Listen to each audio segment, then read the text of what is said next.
썰TV 구독자 여러분, 안녕하세요. 저는 평범한 30대 여성이고 얼마 전 결혼을 약속한 남자친구와 파혼했습니다. 한때 이 사람이면 평생 함께해도 괜찮겠다고 믿었는데 결국 파혼이라는 결정을 내리고 나니 후련하면서도 한편으로는 참 허탈하고 그렇네요.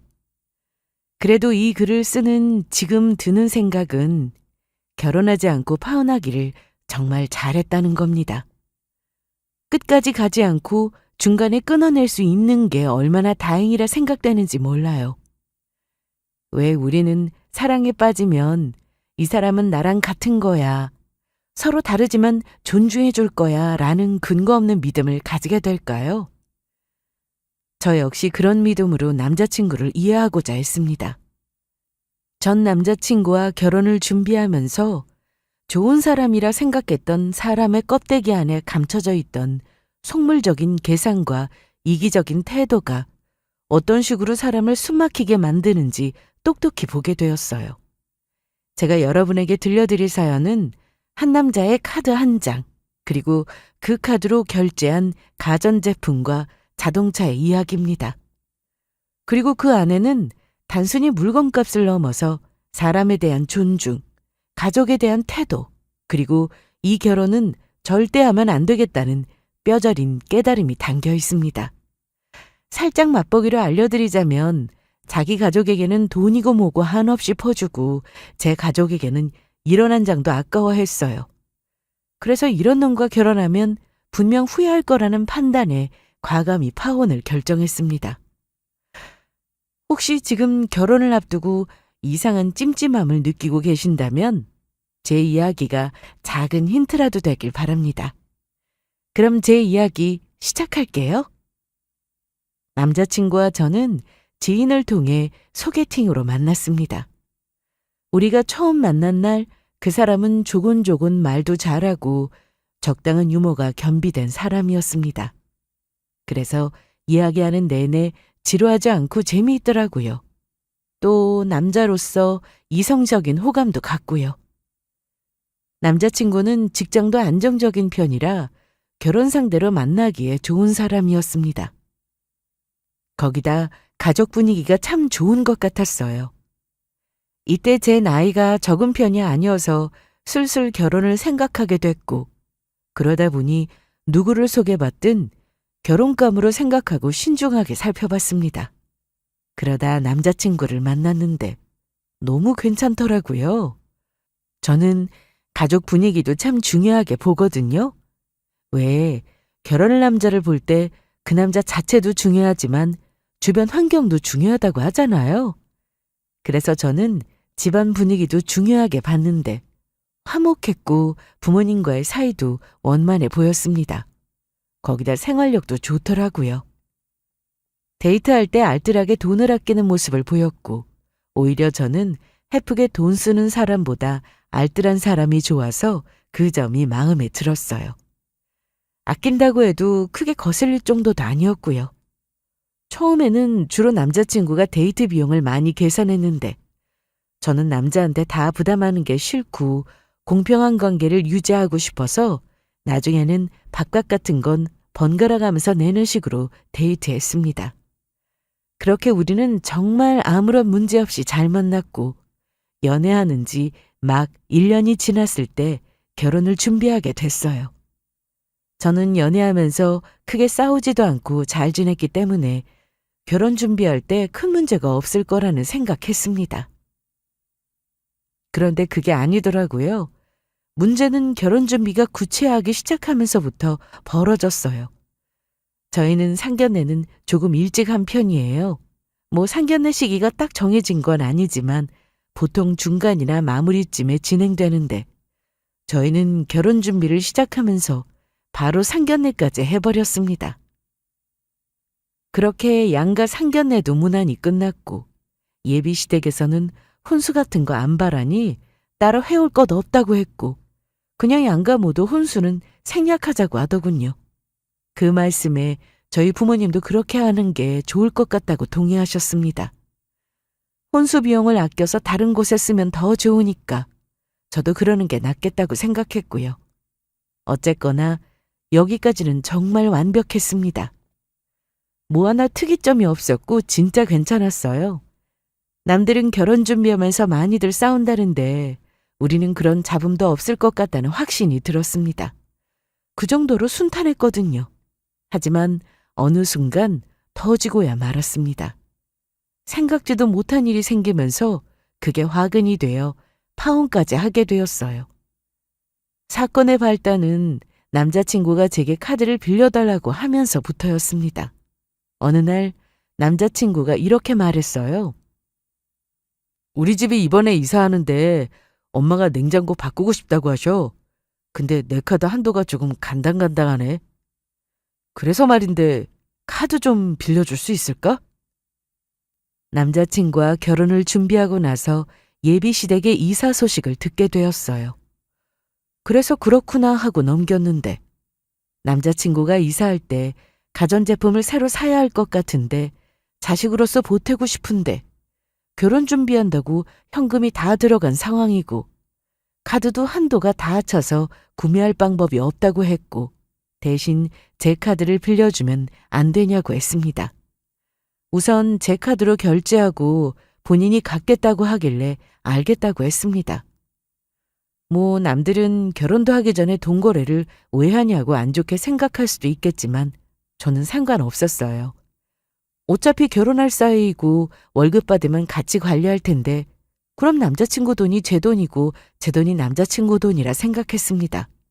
더구나 결제하고 저보고 갚으라는 것도 아니고 카드만 빌려주면 본인이 갚겠다는데 문제될 거는 없잖아요. 남자친구가 떼어먹을 사람도 아니고 믿었기 때문에 흔쾌히 알았다고 했죠. 거기다 남자친구가 그러더군요. 예비시댁에는 제가 사드리는 걸로 이야기하겠다고요. 그럼 결혼하기 전에 톡톡히 점수 따는 거라고 했습니다. 뭐 갚는 건 남자친구가 갚고 저는 그저 카드만 빌려주는 건데 예비 시부모님께 그렇게 이야기하면 줘야 나쁠 거 없으니까 알았다고 했어요. 그렇게 저는 제 카드를 빌려줬고 남자친구는 이사갈 집에 드릴 전자제품을 구매했어요. 김치냉장고, TV, 세탁기, 건조기까지. 총액은 약 720만 원 정도 됐습니다.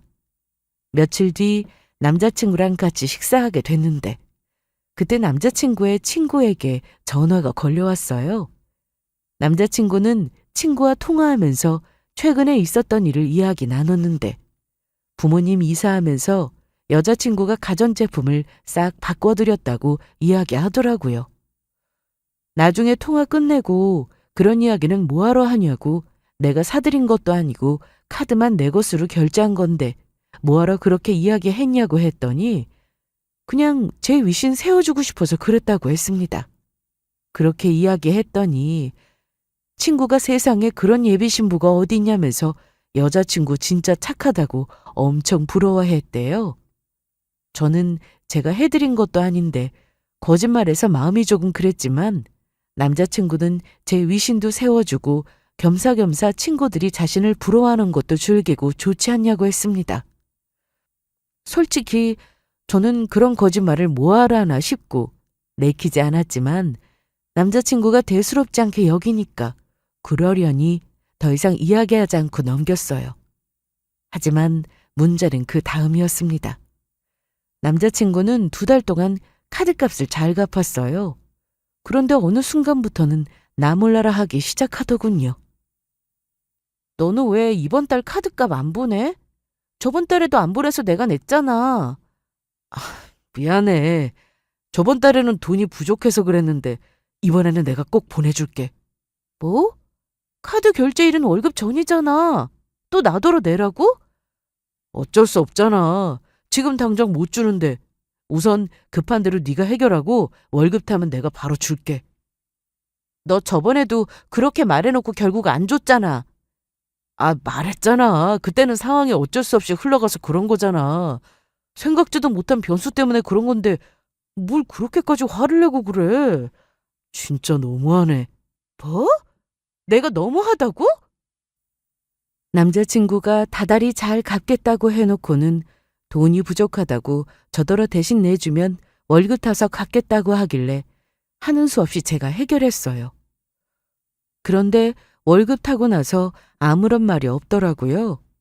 저는 어련히 알아서 주겠지 생각하고 먼저 말 안 하고 기다렸거든요. 그런데 계속 모른 척 아무렇지 않길래 어이가 없던 차였습니다. 심지어 또 결제일이 돌아오는데 돈을 안 보내줘서 한 소리 하며 눈치 줬더니 또 같은 소리를 해대서 기분이 확 상했어요. 그래서 저번에도 그렇게 말해놓고 또 그 소리냐고, 이번에도 나 몰라라 하면 어쩔 거냐고 했더니 마지막에는 남자친구가 서운하다는 투로 말했습니다. 내가 뭐 떼어먹는데? 상황이 안 되니까 한 번만 더 도와달라는 거 아니야. 솔직히 내가 말 안 하려고 했는데 너무 치사한 거 아니야? 아니 내가 남도 아니고 곧 남편 될 사람인데 대신 내주면 좀 어때? 우리가 돈 때문에 이렇게 싸울 사이는 아니잖아. 진짜 서운하다.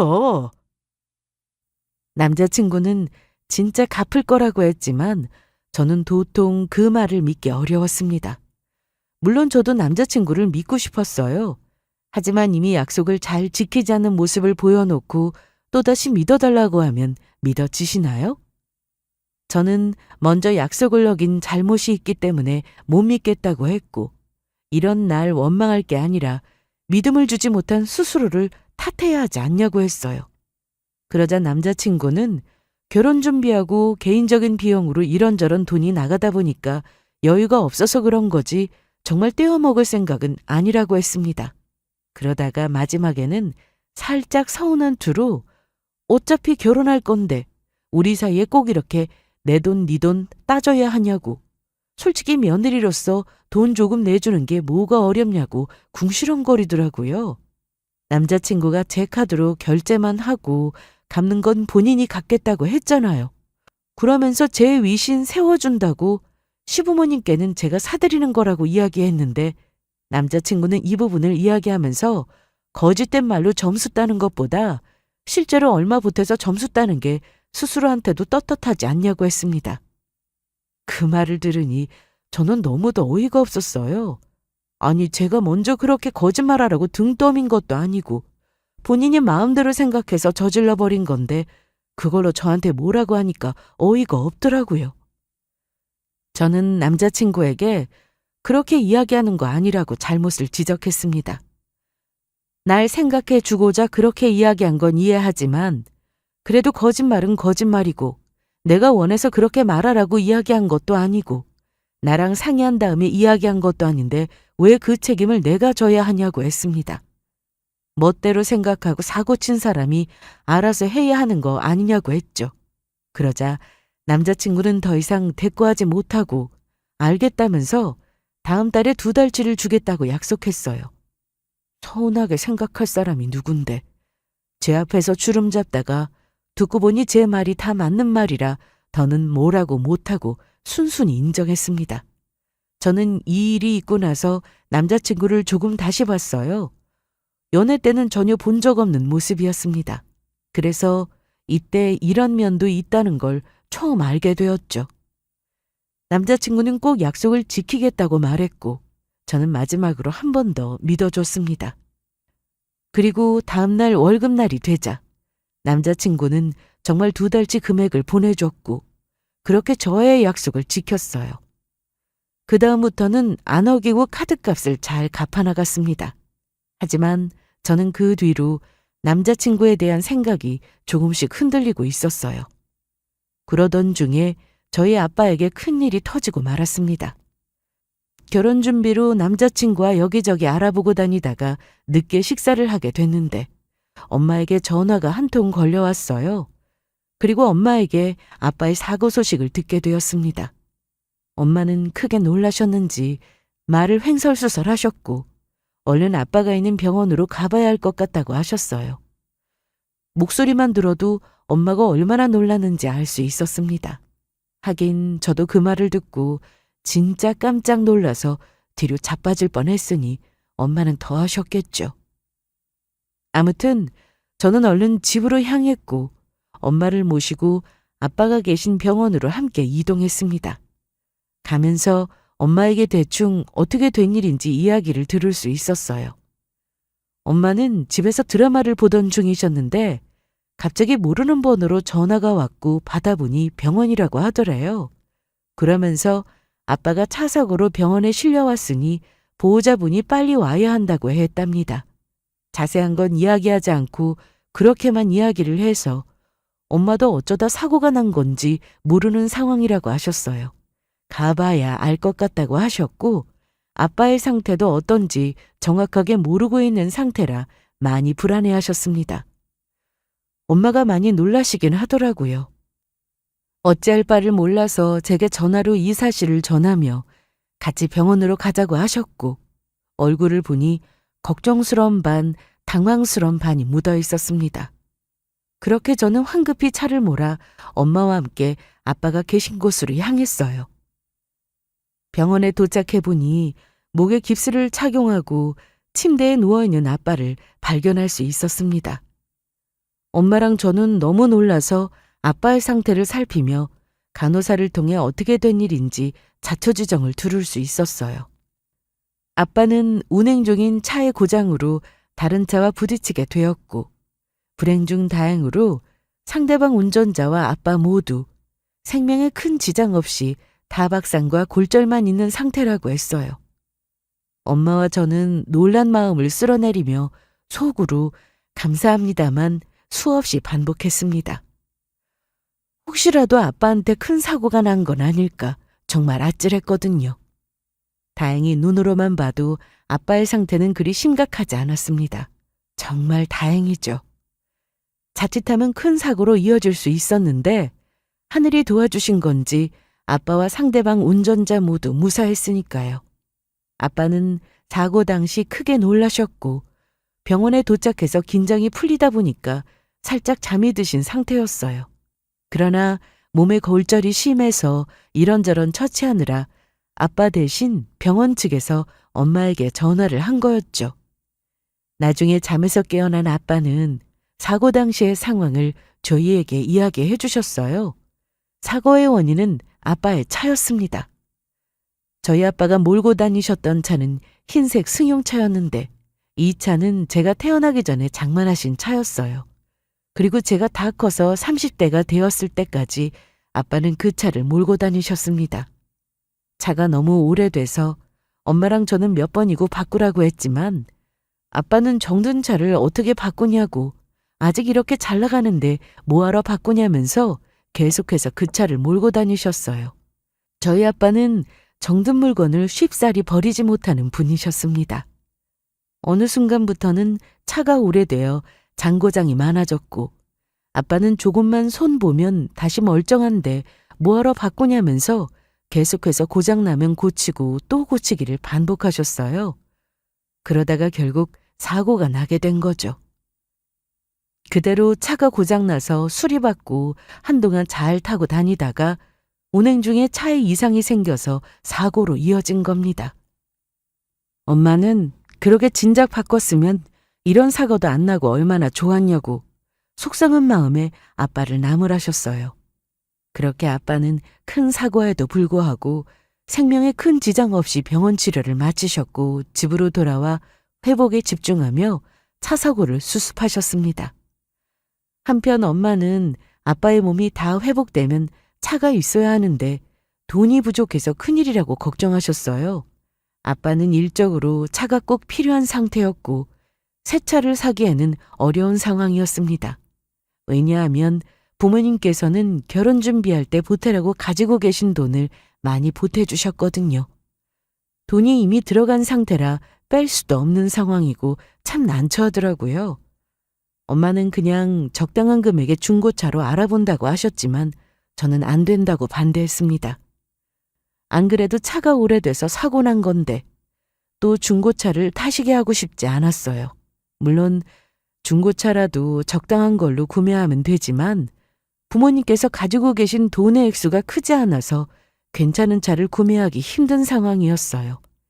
가지고 계신 금액에 맞추려면 조금 연식이 된 차로 구매해야 했습니다.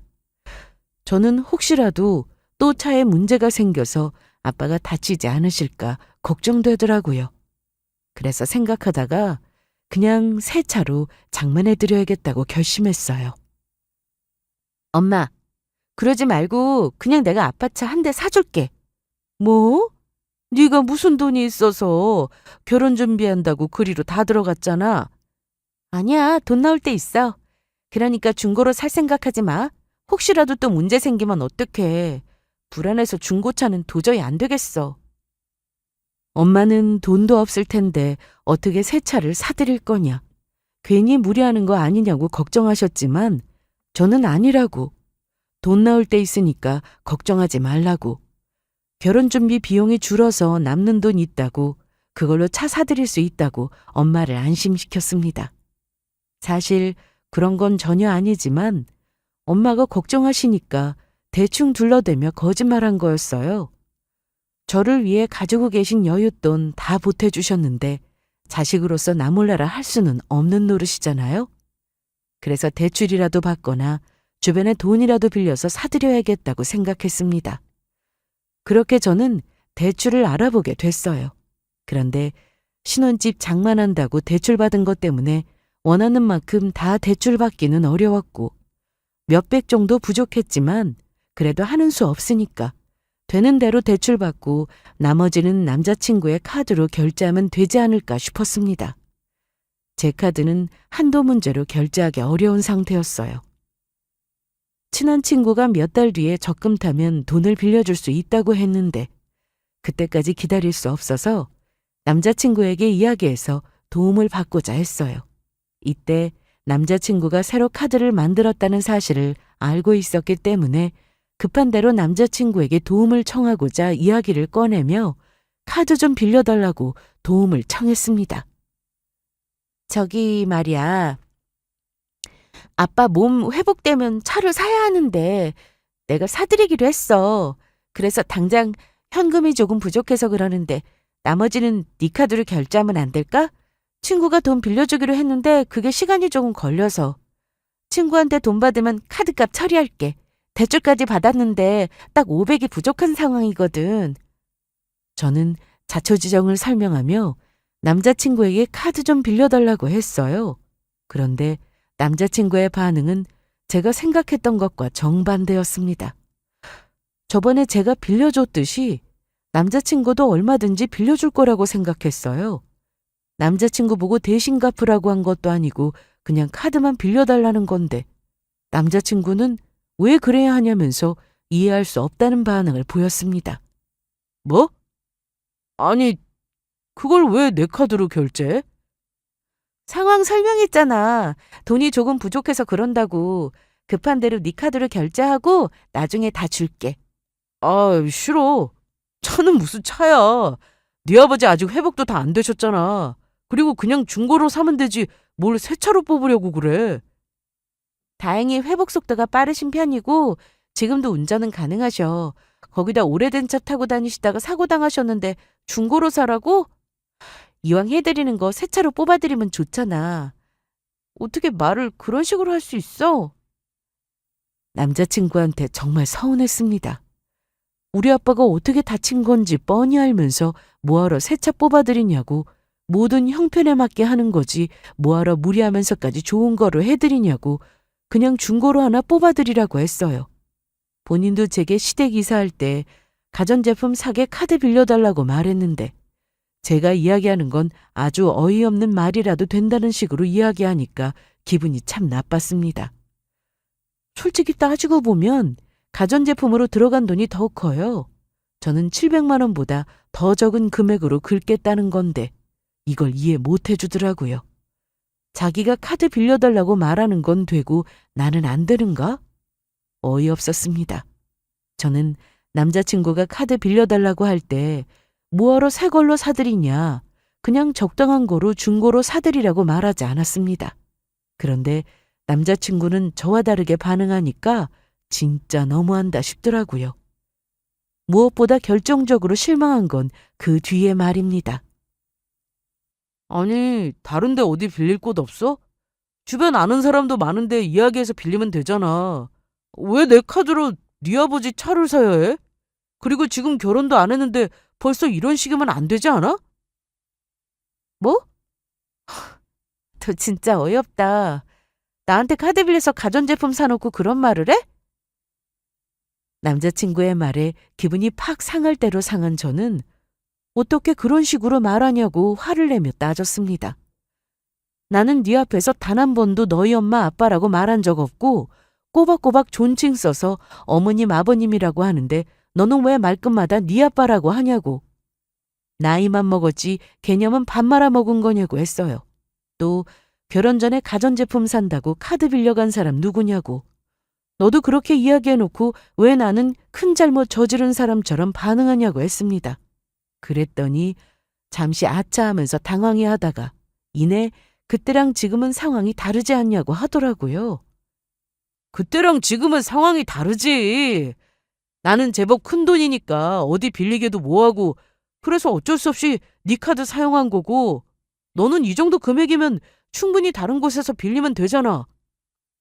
그리고 내가 너한테 카드 빌린 후로 느낀 게 하나 있는데 아무리 부부될 사이라고 해도 돈 거래는 하면 안 될 것 같더라. 잊었어? 돈 때문에 우리 싸운 거?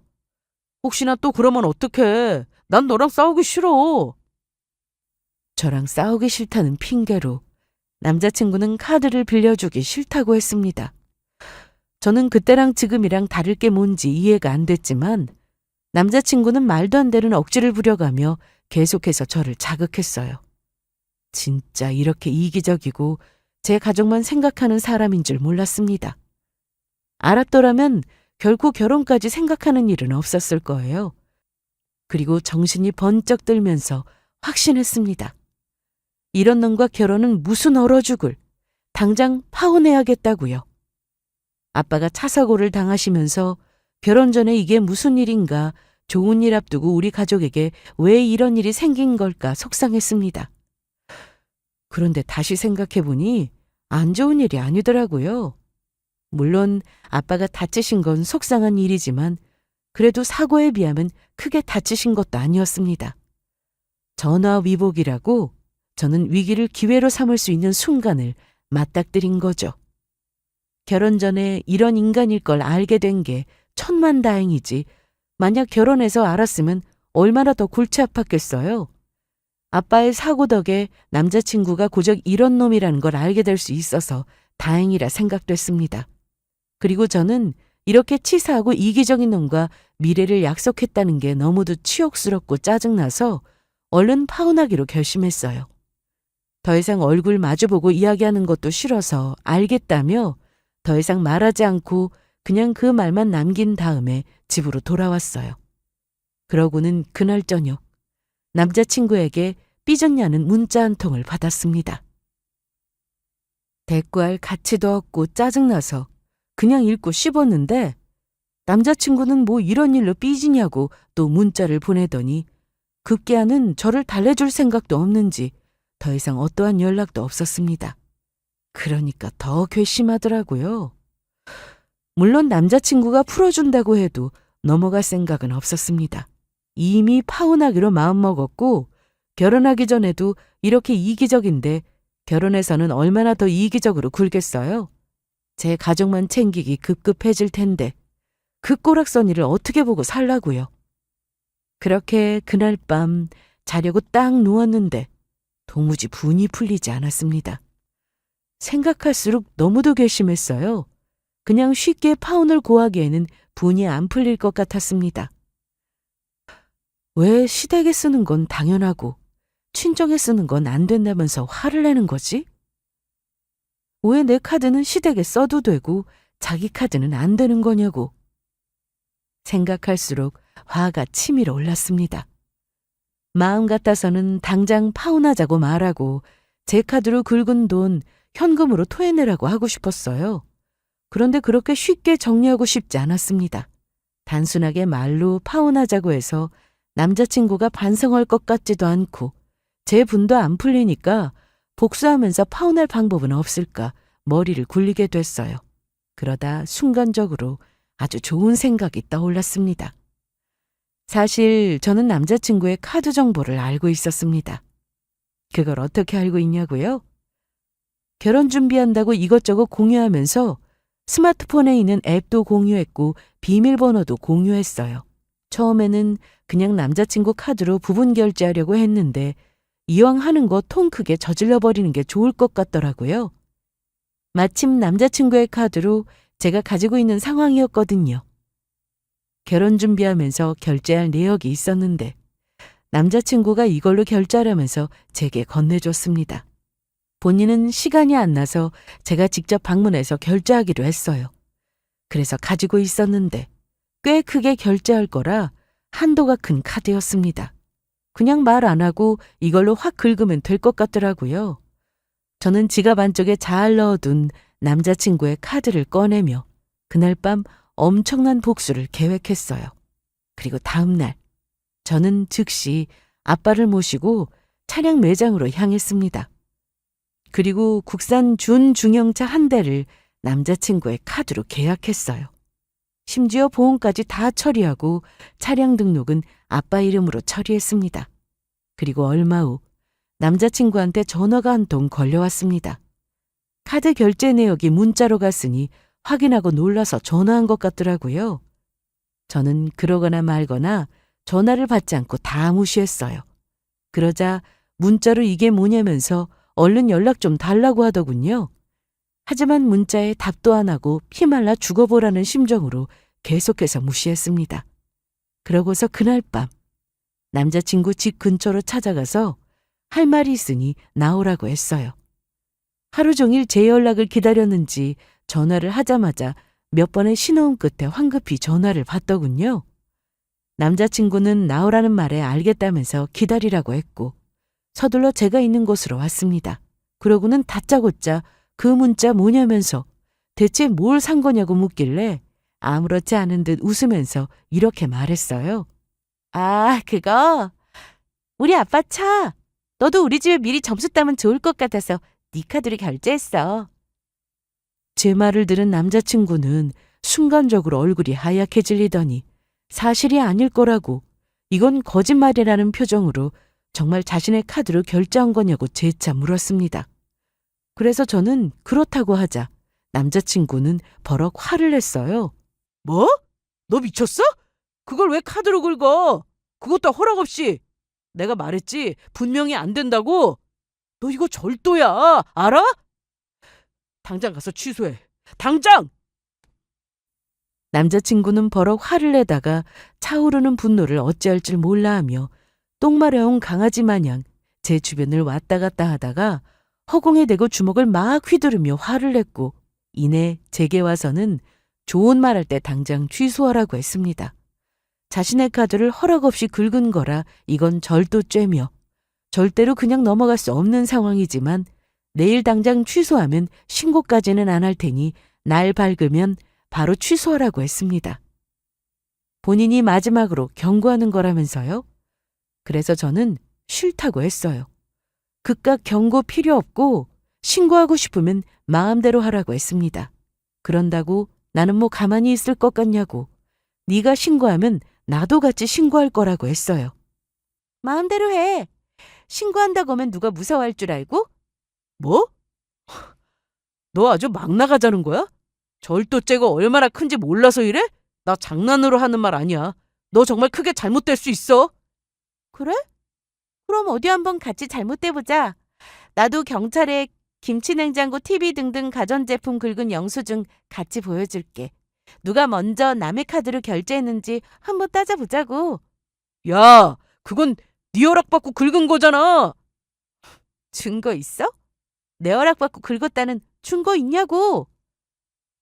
사실 저는 이 허점을 노리고 남자친구의 카드를 사용했습니다. 제가 카드를 긁었을 때 신고한다고 나올 줄 예상했거든요. 그렇다면 저도 반박할 준비를 해야 하잖아요. 생각해보니 남자친구는 시댁집에 드릴 가전제품을 살 때 직접 만나서 저한테 말로 카드 긁어도 되냐고 허락받았고 그 사안에 관하여 문자를 주고받거나 통화한 게 없기 때문에 증거될 만한 게 전혀 없는 상황이었습니다. 제가 언제 허락받았냐고 증거가 없는데 무슨 소리냐고 오리발 내밀면 끝이란 소리죠. 나중에 가서 남자친구가 내 카드를 긁길래 결혼할 사이고 곧 가족 될 거니까 나도 그래도 되는 줄 알고 긁은 거라고 주장하면 되니까요. 제가 이런 식으로 이야기하자 남자친구는 뒤통수를 한 대 맞은 표정을 지으면서 어떻게 그런 생각을 하냐고 소름 끼친다고 했습니다. 그래서 저는 네가 그렇게 생각할 거 없다. 나는 이기적으로 구는 네 행동에 더 소름 끼쳤다고 했어요. 나는 네가 도움 청했을 때 언제든지 응해줬는데 너는 어떻게 조금도 고민도 없이 단칼에 거절할 수 있냐고. 너한테 정말 실망했고 이렇게 찌질하고 이기적인 놈인 줄 모르고 속아서 결혼할 뻔했다고 했습니다. 그러자 찌질하고 이기적인 놈이란 말에 발끈하더라고요. 뭐? 찌질하고 이기적인 놈? 야, 너 지금 말 다 했어? 내가 뭘 찌질하고 이기적인데? 그러면 아니야? 너는 되고 나는 안 된다는 생각이 이기적인 거 아니니? 결혼하면 한 가족 될 거라고 이야기해놓고 우리 가족은 나 몰라라. 네 가족만 챙기는 게 얼마나 찌질하고 이기적인 행동인데? 야, 몇 번을 말해. 나는 너한테 허락받고 긁은 거잖아. 글쎄, 나는 모르겠는데. 나는 취소할 생각 없으니까 신고하려면 마음대로 해. 어디 한번 진흙탕 싸움해보자고. 너 진짜 왜 이래? 나랑 끝까지 가보고 싶어서 이러는 거야? 이러다 결혼이고 뭐고 다 끝이야. 그래도 괜찮겠어? 결혼은 무슨 결혼? 난 이미 너랑 파혼하기로 마음 먹었어. 찌질하고 이기적인 놈을 뭘 믿고 결혼을 하니? 우리 파혼해. 저는 남자친구에게 파혼 선언을 하고 그대로 집으로 돌아왔습니다. 그 후로도 정말 파혼할 거냐? 용서 구하고 카드 결제 취소하면 다시 받아줄 테니 생각 잘해라. 마지막 경고다. 어쩌고 저쩌고 했지만 저는 싹 다 무응답으로 무시했어요. 그리고 며칠 뒤 남자친구의 엄마로부터 연락이 왔고 남자친구에게 상황을 전해 들었는지 전화로 막 따져댔습니다. 결혼 전부터 뻔뻔하게 동의도 없이 남자 카드 쓰고 그러면 어쩌냐고. 이렇게 막대 먹은 사람인 줄 알았으면 결혼 허락 절대 안 했을 거라고 적반하장으로 나오길래 저야말로 같은 생각이다. 이런 개념 없는 집안일 줄 알았으면 결혼할 생각 애초에 하지도 않았을 거라고 했어요. 저한테는 그딴 찌질하고 이기적인 놈은 어울리지 않으니 그대로 파혼 진행하자고 했습니다. 그랬더니 마음대로 카드 긁고 어디서 파혼하자는 소리를 입에 올리냐고 이사할 때 가전제품 사줘서 능력 있고 예의 바른 며느리를 얻게 생겼다고 좋아했는데 이런 면이 있을 줄은 몰랐다면서 깜짝 속았고 완전 난리치더니 나중에는 사기 결혼까지 운운했어요. 또 카드 결제한 거 빨리 취소하지 않으면 법적으로 조치할 테니 알아서 하라고 하길래 마음대로 하라고 했습니다. 제가 계속해서 아무렇지 않게 대답하고 별로 동요하지 않으니까 남자친구의 엄마는 열이 바짝 올라서 더 난리쳤어요. 그래서 통화 내용 다 녹음하고 있고 나중에 법적으로 불리하게 작용할 수 있다고 하니까 그제야 주춤하더니 뭐라고 혼자 성질내고는 전화를 뚝 끊어버렸습니다. 그리고 남자친구와 서로 며칠간 연락을 끊었다가 카드 고지서가 나오고 나서야 제게 연락을 해왔어요.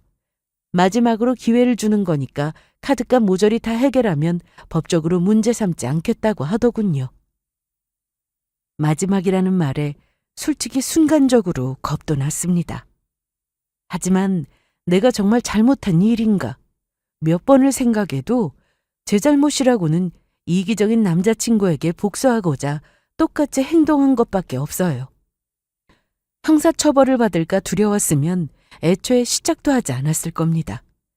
그래서 남자친구가 법적인 조치를 취하기 전에 내가 먼저 선수를 쳐야겠다는 생각이 들더라고요. 다음 날 바로 변호사를 선임했고 지금까지의 카드 사용 내역과 구매 영수증, 결혼 준비 당시 상황 등을 서류로 모두 정리해서 들고 갔습니다. 변호사님의 반응은 단호했어요. 남자친구 카드로 차량 결제한 것은 형식상 명의 도용 가능성이 있지만 쌍방간 카드 공유 상태였는가와 결혼을 전제로 한 공동생활 준비였는가가 중요하다고 했습니다. 상대방이 고소를 하더라도 결혼을 전제로 한 공동 소비, 상대방의 묵인된 사용으로 맞고소가 가능하다고 했어요.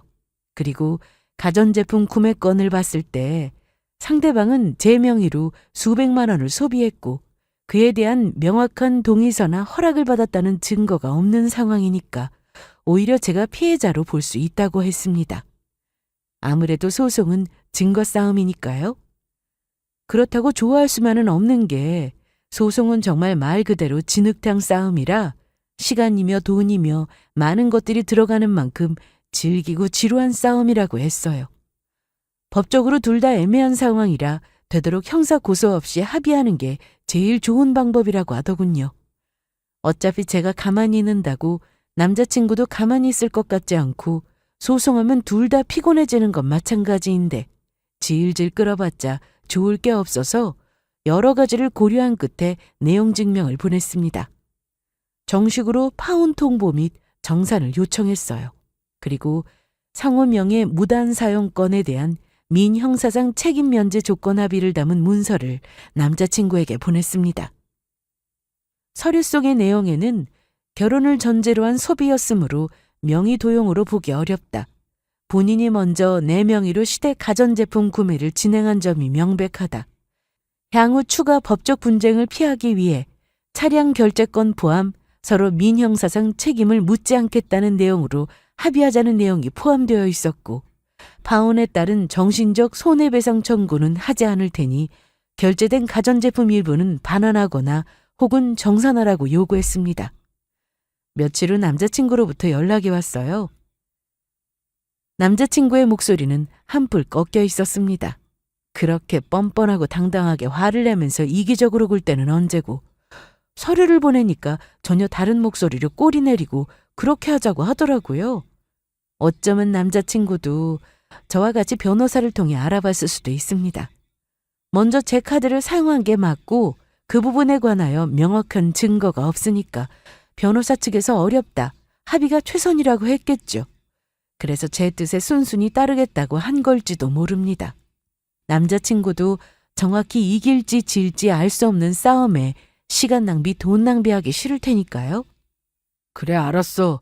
네 뜻대로 합의할게. 그러니까 그냥 조용히 끝내자. 우리 엄마도 힘들어하시고 나도 이래저래 곤란해져. 네 카드고 사용한 금액은 빠른 시일 안에 해결할게. 남자친구가 순순히 따라주지 않으면 어쩌나 살짝 걱정했는데 생각했던 것처럼 힘든 싸움으로 이어지지 않았습니다. 참 다행이죠? 그렇게 우리는 변호사 입회하에 파혼 합의서를 체결했어요. 합의된 내용을 말씀드리면 양측은 혼인을 하지 않으며 파혼에 대해 상호간 법적 책임을 묻지 않는다. 예비 신부 명의로 구매된 가전제품은 해당 시댁에서 사용하나 금액은 전액 상환한다. 차량은 명의자의 소유로 유지되며 해당 카드 결제에 대해 더 이상 민형사상 책임을 묻지 않고 파혼의 빌미를 제공하였으니 보상 목적으로 차량 금액의 일부를 책임진다. 추후 이와 관련된 공개 언급 및 명예훼손성 발언 금지한다 입니다. 남자친구는 제가 제시한 합의 조건을 순순히 따라줬어요. 다른 걸 더하지도 빼지도 않고 제가 제시한 그대로 합의하겠다고 했습니다. 그렇게 이 내용으로 우리는 합의했고 미래를 약속했던 우리 사이는 완전히 끝이 났습니다. 파혼하고 나니 약간의 위약금이 있었지만 충분히 감당할 수 있는 정도의 수준이었어요. 또 위약금 모두 남자친구네 쪽에서 해결했고요. 그렇게 정리할 거 다 정리하니까 어느 정도 목돈이 생기더라고요. 저는 그걸로 남자친구의 카드값을 해결했고 차량 금액 중 일부를 남자친구에게 양도했어요. 모든 걸 해결하고 다 정리하고 나니 시원한 사이다를 마신 듯 후련하면서도 한편으로는 헛헛했지만 그래도 잘 끝났으니 만족해하고 마무리했습니다. 이번 일을 겪으면서 남자친구에게 사이다 같은 복수를 한 게 신의 한 수였던 것 같아요. 그중에서 진짜 사이다는 제가 무너지지 않고 제 인생을 지켜낸 것입니다. 사랑이든 결혼이든 법이든 감정이든 저는 모든 걸 다 지켜냈다고 생각해요. 내가 나를 지키기 위한 선택을 했다는 게 진짜 승리였다고 생각합니다. 지금 생각해보면 그 한 번의 결제가 제 인생을 살렸어요. 결혼은 종이 한 장으로 이루어지지만 그 한 장 뒤에 뒤따라오는 수많은 날들의 무게는 그 종이보다 훨씬 무겁고 치명적입니다. 돈은 도구일 뿐이지만 그 돈을 어디에 누구에게 어떻게 쓰느냐를 보면 그 사람의 진심이 보입니다. 내 가족은 무조건 챙기고 네 가족은 나랑 상관없다는 그 마인드는 결혼하고 나면 더 심해지기 마련이에요. 저는 이 말씀을 정말 강조하고 싶습니다. 저는 이제 더 현명해졌고 더 이상 누구에게도 제 감정과 지갑을 공짜로 열지 않아요. 혹시 지금도 결혼을 앞두고 계신 분들이라면 주목해 주세요. 이 사람 뭔가 이상하다는 촉이 든다면 제 이야기 꼭 기억해 주세요. 그 촉이 당신의 인생을 지켜줄 마지막 기회일지도 모르니까요. 여러분도 저처럼 오늘도 나 자신을 아끼고 지키는 하루가 되시기를 바랍니다. 그리고 만약 복수를 계획 중이시라면 꼭 당신만의 사이다 한 방을 잘 준비해 두시기를 바랄게요. 여러분을 응원하면서 이만 글을 마치겠습니다. 긴 사연을 들어주셔서 진심으로 감사합니다.